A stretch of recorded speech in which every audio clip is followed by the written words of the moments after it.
అయోధ్యలో మరో అద్భుత ఘట్టం ఆవిష్కృతం కానుంది. దశాబ్దాలుగా వేచి చూస్తున్న రామాలయం ధ్వజారోహణం రేపు జరగనుంది.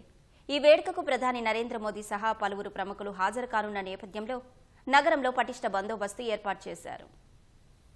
అయోధ్య రామాలయంలో మంగళవారం చారిత్రాత్మక ఘట్టం జరగనుంది.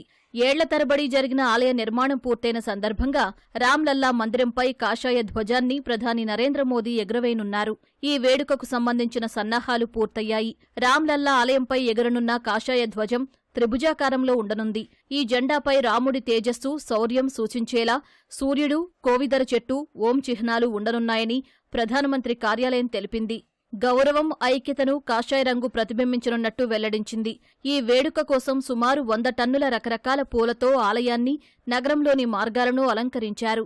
దాదాపు 7,000 మంది ప్రత్యేక అతిథులు ఈ అపూర్వ ఘట్టానికి హాజరవుతారని రామాలయ ట్రస్టు ప్రధాన కార్యదర్శి చంపత్రాయ్ తెలిపారు. ఇప్పటికే పలువురు ప్రముఖులు అక్కడికి చేరుకోగా భక్తులు భారీగా తరలివెళుతున్నారు.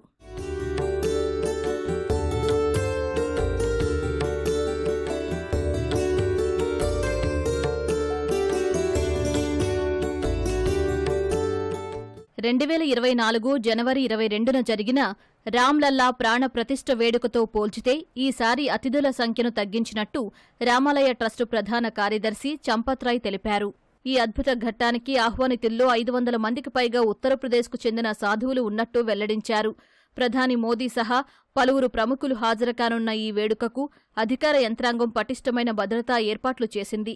ఎటువంటి అవాంఛనీయ ఘటనలు జరగకుండా బాంబు స్క్వాడ్, డాగ్ స్క్వాడ్తో అధికారులు ముమ్మరంగా తనిఖీలు చేస్తున్నారు.